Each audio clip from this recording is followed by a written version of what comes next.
Okay कलीसिया, आइए हम रिबेका का फेवरेट स्क्रिप्चर पढ़ते हैं, आइजाया 43, यशाया का 43।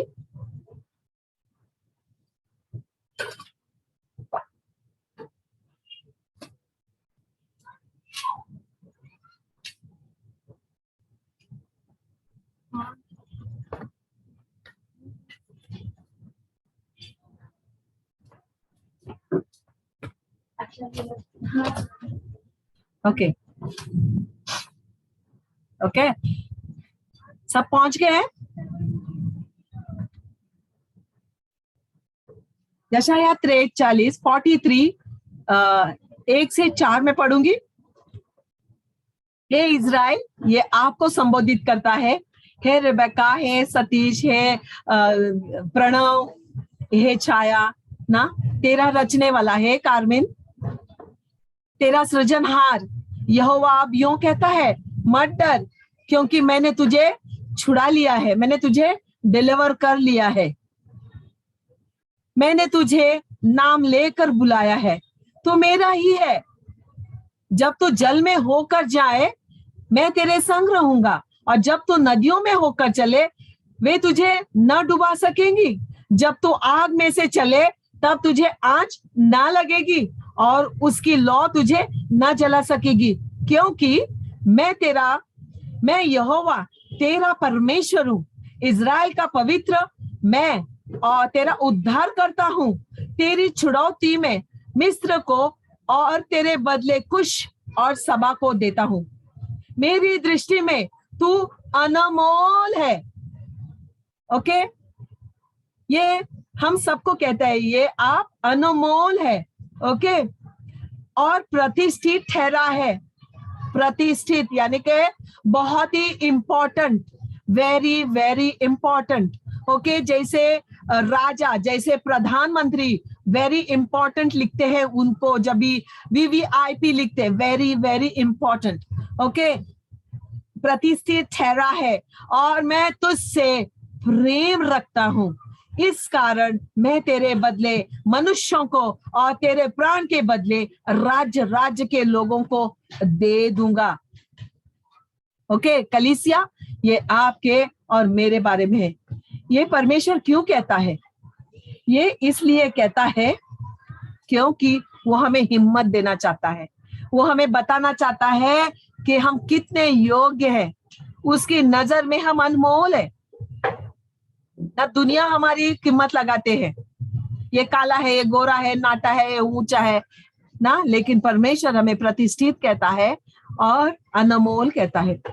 कलीसिया, मैं आज आपको एक छोटा सा वीडियो दिखाऊंगी, आपको ध्यान से देखना है।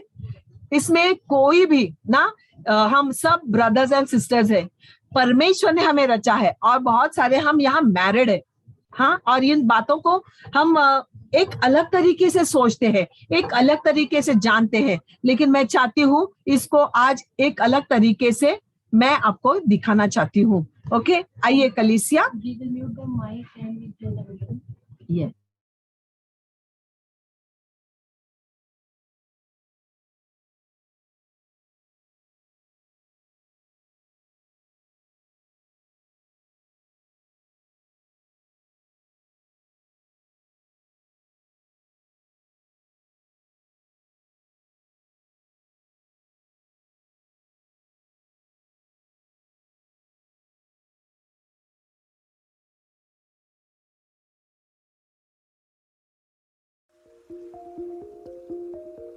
इंसान धरती पर अपनी आबादी बढ़ाने में सबसे ज्यादा कामयाब प्राणी माना जाता है, और इसी के चलते हम अपनी सभ्यता को उस दौर में ले आए हैं जहां हमारी धरती की आबादी 7.5 अरब से भी ज्यादा है। हमने अपनी धरती और समुद्र को नापा है, यहाँ तक कि यूनिवर्स की गहराइयों में झांका है, लेकिन क्या हम अपने अंदर के यूनिवर्स से वाकिफ हैं? हमारे शरीर के अंदर मौजूद एक छोटा सा यूनिवर्स, जिसकी गहराइयों में उतरने पर हमें पता लगेगा कि हमारे अंदर भी एक ऐसी दुनिया मौजूद है जो कि इतनी ही शानदार और अद्भुत है जितना कि हमारा बाहरी ब्रह्मांड। हम एक शानदार सफर के लिए निकल रहे हैं, कुदरत के बनाए सबसे जटिल निर्माण को देखने के लिए, जिसकी शुरुआत आपके पैदा होने से भी पहले होती है। इस सफर में आपको पता लगेगा कि आपको जन्म लेने के लिए किन किन पड़ावों से होकर गुजरना पड़ता है। उन लाखों शुक्राणुओं की दौड़ में आप कैसे अव्वल आते हैं और कैसे खरबों सेल्स आपस में मिलते हैं, तब जाकर आपको आकार मिलना शुरू होता है।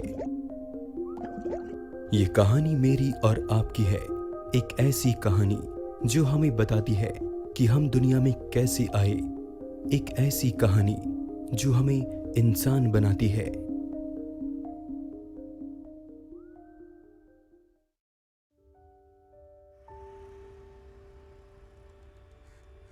पांच बच्चों ने जन्म ले लिया तो रूस और जर्मनी जितनी आबादी एक आदमी एक बार में पैदा कर सकता है, लेकिन कुदरत ने इन करोड़ों शुक्राणुओं में से केवल एक को चुनने के लिए अपने तरीके इजाद किए हैं, यानी जो सबसे अच्छा होगा वही चुना जाएगा। सेक्स के तुरंत बाद इन शुक्राणुओं के मर जाने की कई वजह हैं, क्योंकि सही वक्त पर अगर ये नहीं होता तो सभी शुक्राणु कैद होकर मर जाते हैं। ऐसा इसलिए होता है क्योंकि महीने के ज्यादातर दिनों में महिला के गर्भाशय में जाने का रास्ता म्यूकस द्वारा बंद होता है। म्यूकस एक गाढ़ा चिपचिपा पदार्थ है जो गर्भाशय के मुहाने को प्रोटेक्ट करके रखता है, लेकिन महीने में एक बार हार्मोन्स इस म्यूकस को सॉफ्ट कर देते हैं और महिला की बॉडी शुक्राणुओं को गर्भाशय में जाने का एक चांस देती है। जो म्यूकस शुक्राणुओं की बाधा बनता है, सॉफ्ट होने के बाद यही इनके लिए गर्भाशय में जाने की एक सीढ़ी का काम करता है। लेकिन इनकी मुश्किल यहीं पर खत्म नहीं होती। मजबूत और ताकतवर शुक्राणु ही म्यूकस के जरिए गर्भाशय के लिए ऊपर जा पाते हैं। कमजोर और मरे हुए पीछे रह जाते हैं।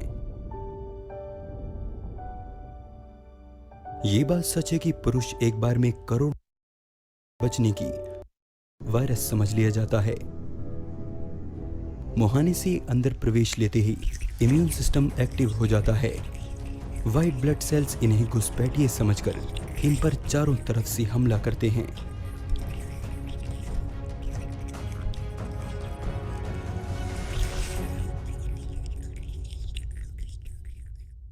इस हमले के बाद इनकी संख्या बहुत कम रह जाती है। इससे बचने के बाद जो शुक्राणु अगले पड़ाव यानी फैलोपियन ट्यूब के अंदर पहुंच पाते हैं, गिनती में सिर्फ 20 या 25 होते हैं। ये प्रोसेस थोड़ी अजीब लग सकती है, लेकिन कुदरत का ये अपना तरीका है सबसे बेस्ट को चुनने का। फैलोपियन ट्यूब के अंदर आने तक शुक्राणु काफी थक जाते हैं, इसलिए ये कुछ समय के लिए सो जाते हैं। अब 5 दिनों तक ये शुक्राणु फैलोपियन ट्यूब के अंदर जिंदा रह सकते हैं, यानी महिला की बॉडी के पास अब 5 दिन हैं उस अंडे को रिलीज करने के लिए, जिसका मिलन इनमें से किसी एक शुक्राणु से होगा और नए जीवन की शुरुआत होगी।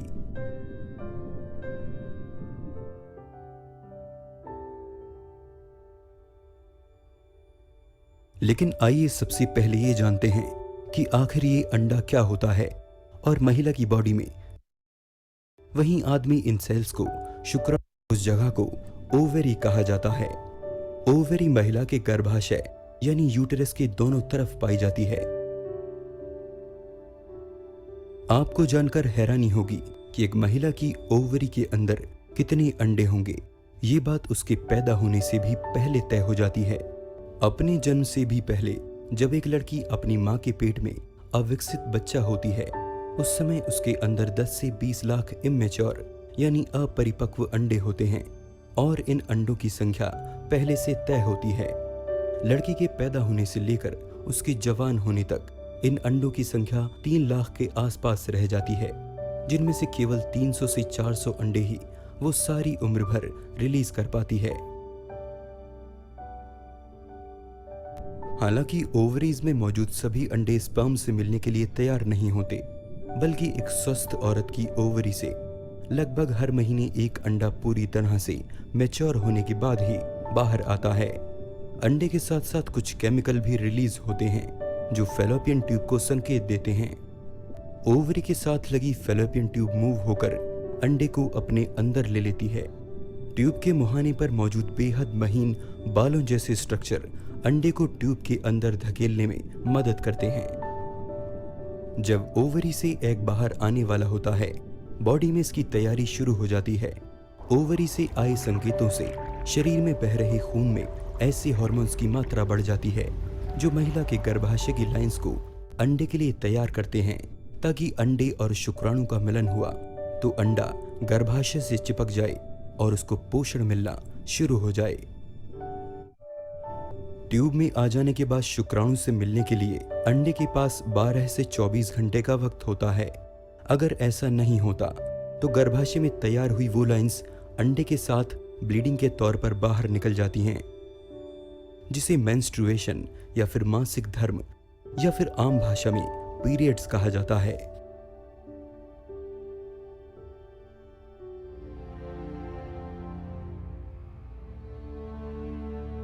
ट्यूब के अंदर एग एक केमिकल रिलीज करता है जिससे उसके पास मौजूद शुक्राणुओं को उस तक पहुंचने में मदद मिलती है। यहाँ पर आकर शुक्राणु अपनी आखिरी दौड़ खत्म करने वाले होते हैं। हालांकि ये सफर हमें काफी छोटा नजर आए, लेकिन इनके लिए ये काफी लंबा था। अंडे तक पहुंचने के बाद बचे हुए आखिरी शुक्राणु उसमें अंदर जाने की कोशिश करने लगते हैं और फिर कोई एक अंडे का आवरण तोड़कर उसमें प्रवेश कर जाता है। लेकिन ये वक्त अंडे के लिए सबसे खतरनाक भी होता है। इस वक्त अगर कोई दूसरा शुक्राणु इसमें प्रवेश कर जाए तो अंडा नष्ट भी हो सकता है। इसीलिए ये खुद को तुरंत प्रोटेक्ट करता है। इसके शेल के ठीक नीचे छोटे छोटे दानों का विस्फोट होता है जो इसके शेल को कड़क बना देते हैं, जिससे कि कोई दूसरा शुक्राणु इसे तोड़कर अंदर न जा पाए।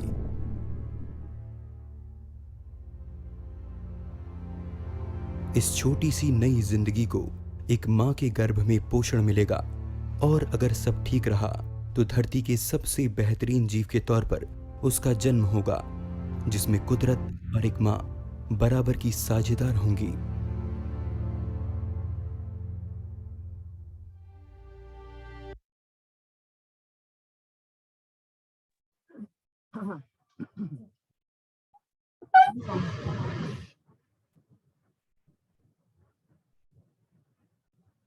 हालेलुया कलीसिया।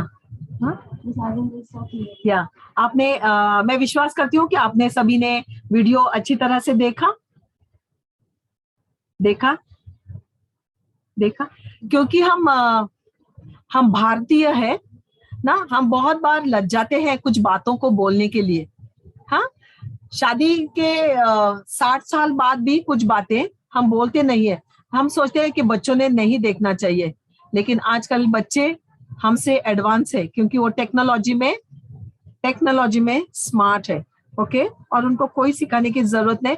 ये जरूरी है कि ये सीखना उन्हें कि वो कहाँ से उत्पन्न हुए, कैसे। कई बार बच्चे बोलते हैं ना, हम उनको झूठ बोलते हैं। हाँ, चिड़िया आपको यहाँ छोड़ गई, कौवा यहाँ लाके दिया ना, आप वहाँ कचरे के डब्बे में गिरे थे। कभी बोलते हैं हमने आपको हॉस्पिटल से खरीद के लाया। हाँ, कई बार हम बोलते हैं आपको हमने वो एक आंटी से मांग के लाया ना, अस्पताल से लाया। अस्पताल में कोई भी बच्चे नहीं बेचते हैं। हम बच्चों से ये गलत बात बोलते। मेरे डैडी हमेशा बोलते थे कि मैं हमेशा पूछती थी कि मैं इतना काली क्यों हूँ, बाकी के सारे इतने गोरे हैं। तो मेरे पापा बोलते थे हमने तुम्हें उधर बैंड बॉक्स से ना, उधर कचरे में के डब्बे में से उठा के लाया है। हम हमारे कर्ता का, हमारे उपज करने वाले का हम अपमान करते हैं। आज मैं आपसे कहना चाहती हूँ, अंकल ने इस साल को हमारे लिए एक शब्द दिया है। क्या है? ओके, छाया। जो छाया जोर से बोल रही है। या जयवन से भी बढ़कर है। ओके, हम जयवन से भी बढ़कर है। हम जीते हुए हैं। आप विनर है, ये मैं आज आपको बताना चाहती हूँ। आप जीते हुए हो।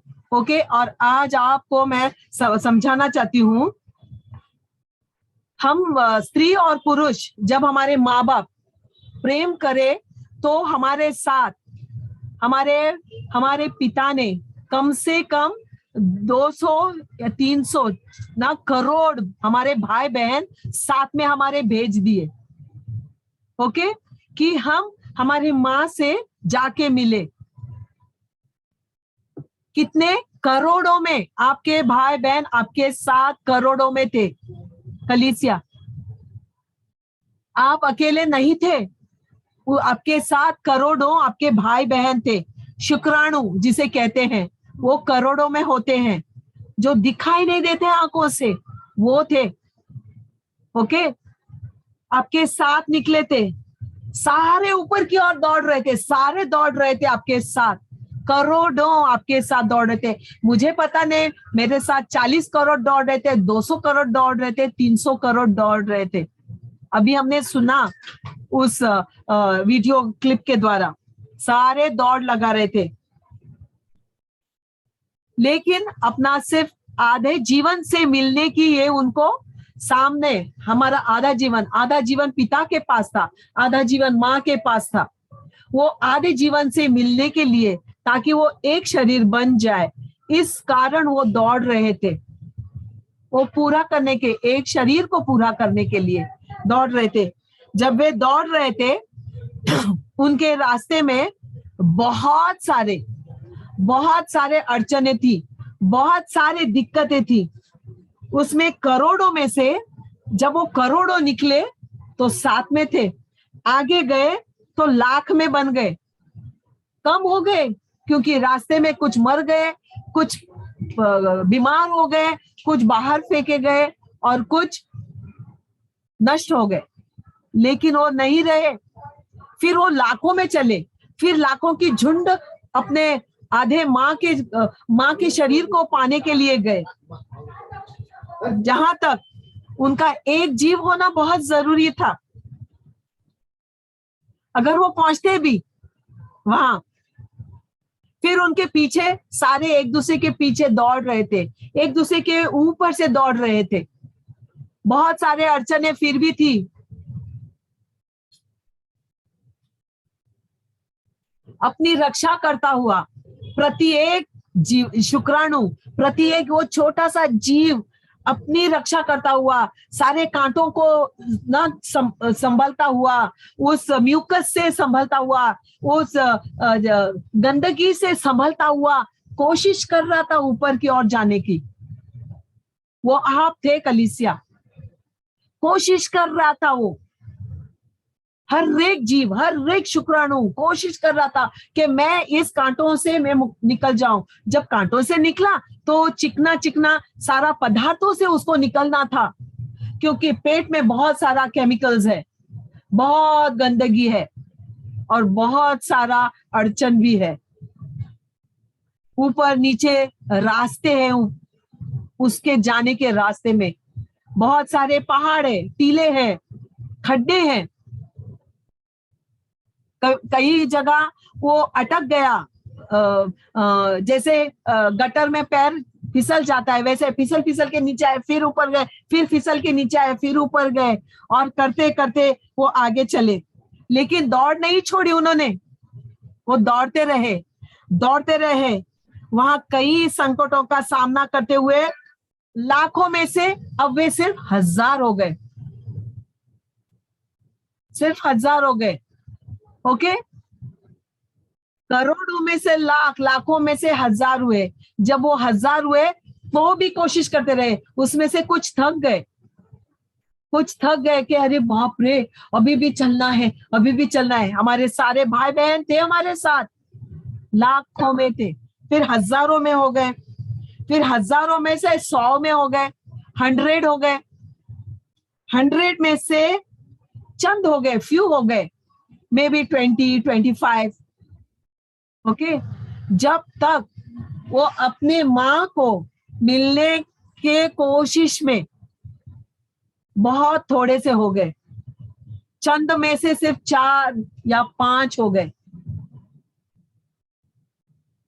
खाली 5। सोचिए करोड़ों में से आप थे, ओके, करोड़ों आपके साथ चले, उन 5 में से कोई तो जगह हम थे, ओके। उन 5 में से जब वो 5 थे तो अपनी माँ से मिले, अपनी माँ से मिले, अपनी माँ का अर्धा अंग और ना लेने की कोशिश में वो थक गए, कोई बीमार हो गए, कोई अब नॉर्मल हो गए, कोई थक गए, यानी कि कमजोर हो गए, क्योंकि इतने दिन की वो दौड़ लगा क्या है, कितने दिन की दौड़ लगा क्या है, 3 से 4 दिन की, ओके, 3 से 4 दिन की ही दौड़ हो रही थी उनके अंदर।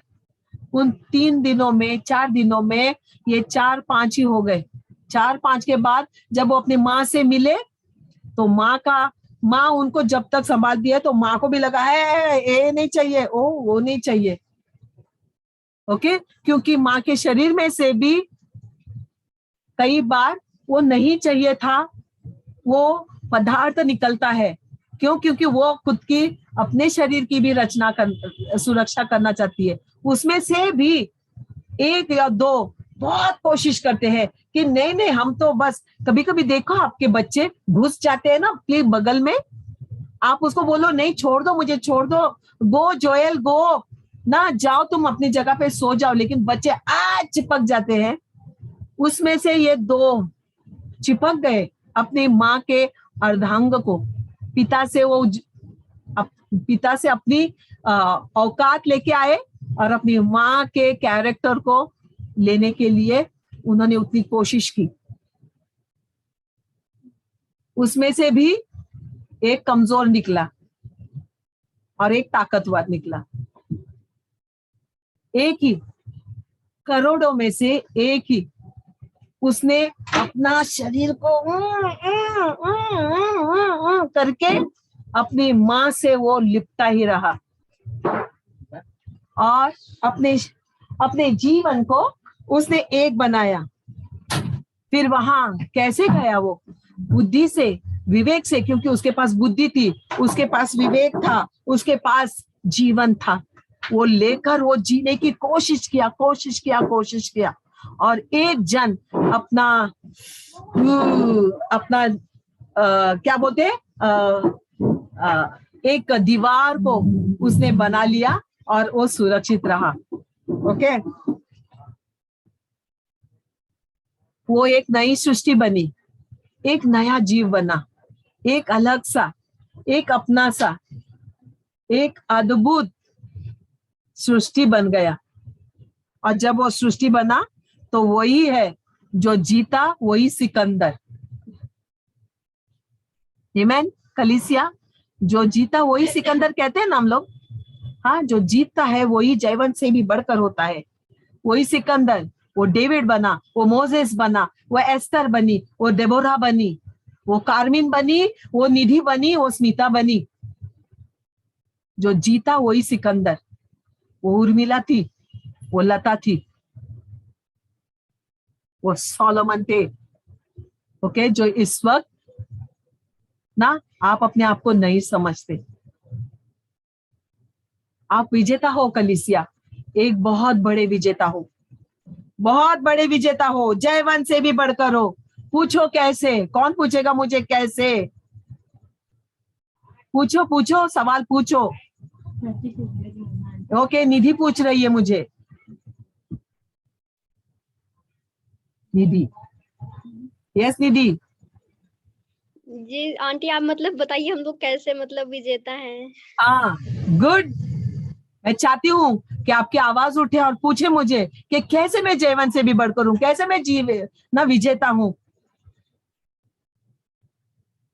आपके मम्मी पापा ने कुछ भी मेहनत नहीं की, मेरे डैडी मम्मी ने कुछ भी मेहनत नहीं की, उन्होंने अपना समय बनाया, हमने अपना समय बनाया, ओके। हमको उस वक्त कोई भी टॉनिक नहीं पिलाया मजबूत होने के लिए। पता था हमें कि हम गर्भवती है? आपकी माँ को पता था? नहीं पता था। वो 3 दिन में कुछ भी नहीं पता था उसको।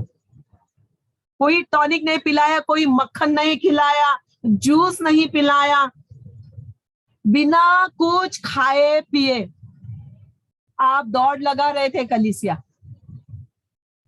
आप दौड़ रहे थे बिना कुछ खाए पिए। मैं कहती हूँ 3 दिन हमको खाना पीना भी अच्छा नहीं लगता है। जब एक रिक्रिएशन शुरू होता है हम स्त्रियों में, हमें मुंह का टेस्ट चला जाता है, कड़वा लगता है, कुछ अच्छा नहीं लगता है, फिर हम लोग तो भी खाना खा लेते हैं, लेकिन वो खाना हमारे बच्चे को टॉनिक नहीं पहुंचता, वो कहीं और जगह है, आपका खाना कहीं और जाता है और दूसरे दिन निकल भी जाता है। ओके, क्या कभी आपने सोचा है कैसे? पूछो,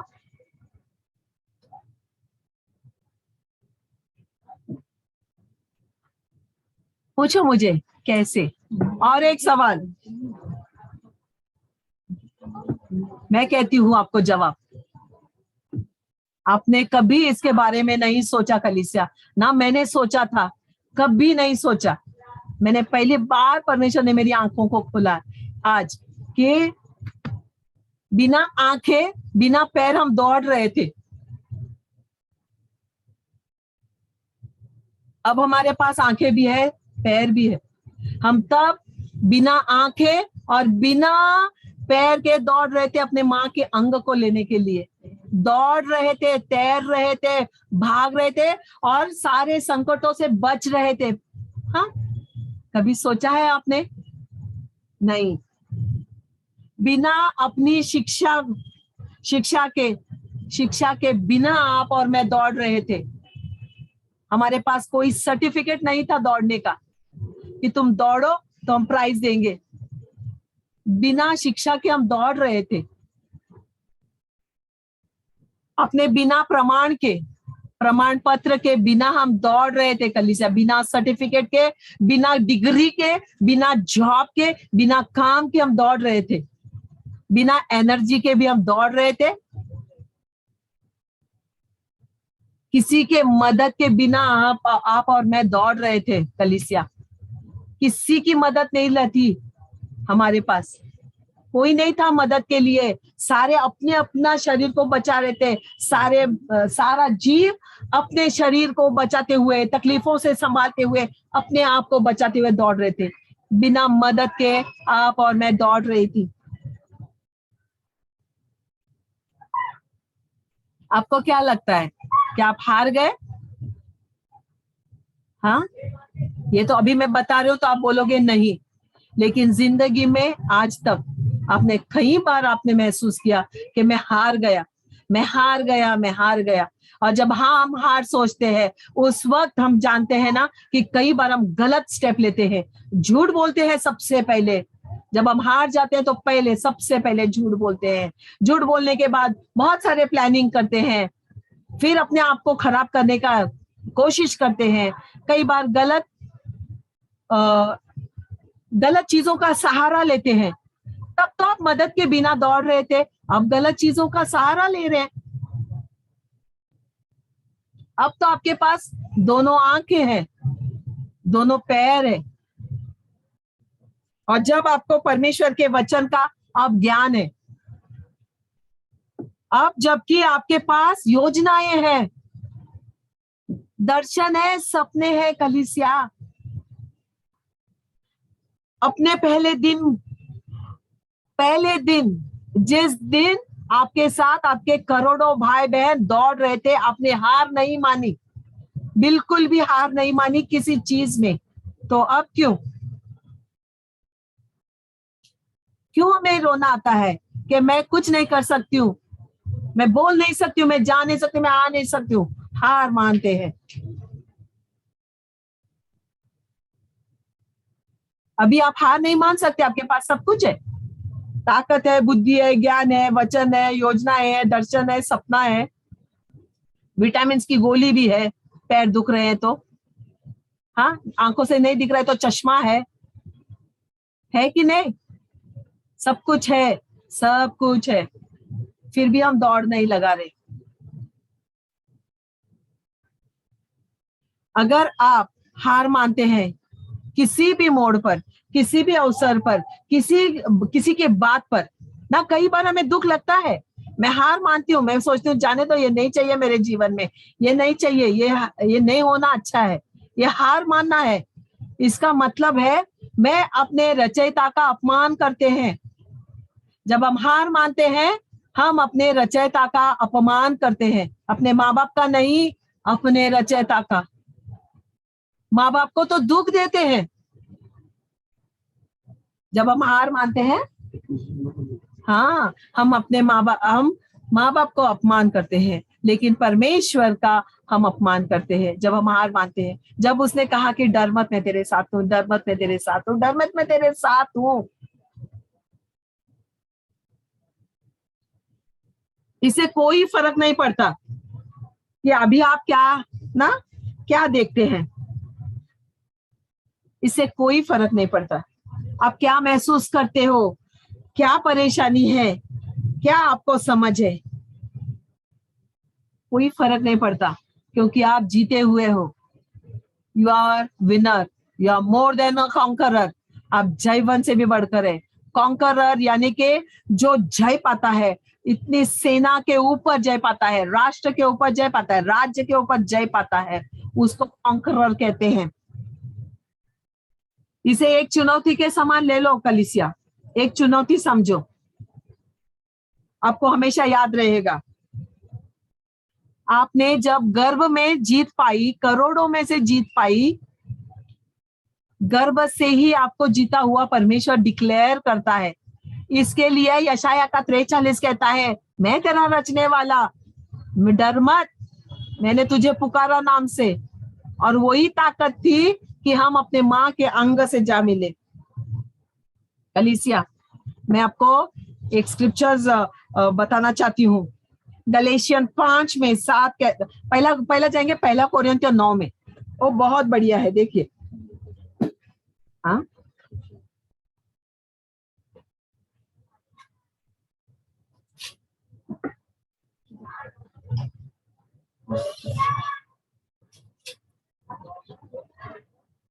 क्या तुम नहीं जानते कि दौड़ में तो दौड़ते सभी है, परंतु इनाम एक ही ले जाता है। तुम वैसे ही दौड़ो कि जीतो।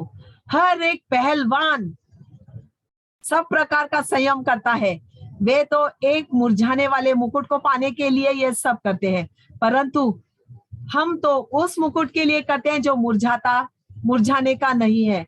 इसलिए मैं तो इसी रीति से दौड़ता हूँ, परंतु लक्ष्यहीन नहीं। मैं भी इसी रीति से मुक्कों से लड़ता हूँ, परंतु उसके समान नहीं जो हवा में पिटता हुआ लड़ता है, परंतु मैं अपनी देह को मारता, कूटता और वश में लाता हूँ। ऐसा ना हो कि औरों को प्रचार करके मैं आप ही किसी रीति से निकम्मा ठहरूं। मैं औरों को प्रचार करके मैं खुद निकम्मा ठहरूं।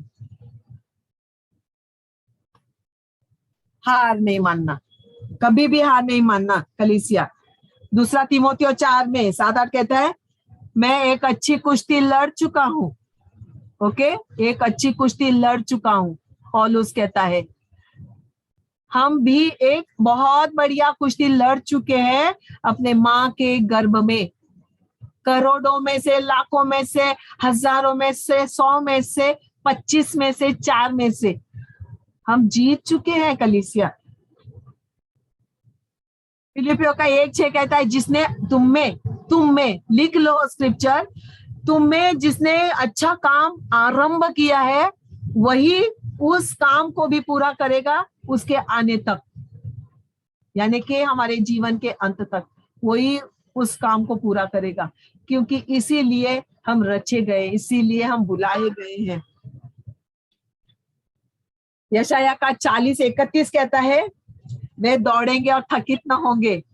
ओके, चलेंगे और श्रमित ना होंगे। क्यों? क्योंकि परमेश्वर ने कहा, मैं तुम्हारे साथ हूं। कलीसिया, हम जयवंत से भी बढ़कर है। ये जान लो कि अगर उस समय जबकि आपको कुछ भी नहीं था, पार्ट्स ऑफ द बॉडी नहीं थे, कुछ आकार नहीं था, शेप नहीं था, पता नहीं कैसे दिख रहे थे हम, लेकिन तब हम जीत सकते हैं। तो अब हम क्यों नहीं जीत सकते? हम क्यों नहीं जीत सकते? अब हम जयवंत से भी बढ़कर हैं, और ये परमेश्वर की सृष्टि है, वो हमारा रचयिता है। कलीसिया, बहुत खूबसूरत हो उसके लिए, इसके लिए उसने कहा तुम मेरे ही हो। ओके उसने कहा अपने माता पिता का आदर करो। एट द सेम टाइम उसने कहा कि तुम मेरे ही हो। परमेश्वर भला है, उसकी करुणा सदा की है। अगर हम उस बात को अगर गौर से गहराई से समझे तो मैं विश्वास करती हूँ कि आज के दिन से आप कभी भी अपने आप को नहीं कोसोगे कि मैं ऐसी हूं, मैं वैसी हूं। नहीं, आप जो भी हो आप विजेता हो। इस कारण दुनिया आपसे डरती है। ये एक ही कारण है कि ना हम दुनिया के लिए आशीष का कारण है कलीसिया। ओके मैं विश्वास करती हूँ आप चंगे रहिए, भले रहिए, जयवंत से भी बढ़कर रहिए, ये मेरी आशा है। And God bless you. इसके बारे में सोचिएगा जरूर, विचार कीजिएगा जरूर और प्रभु को धन्यवाद कीजिएगा जरूर। ओके